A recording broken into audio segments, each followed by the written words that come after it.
मसाला के बोतीन के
सिकंदर मिस्त्री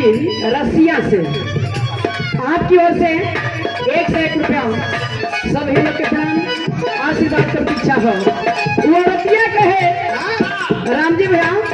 वो इतना शौकीन रहे बेचारा की बतावा ये कहूँ दिन बदल माने बदे तैयार ना रहे। बड़ी परेशान हो गई इतना परेशान हो गई कितना हम कितना बताएं कि कितना परेशान कर रहे बेचारा कहे मसाला का बोतीन के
सुना है इनकर दिमाग खोला खातिर क्या कहे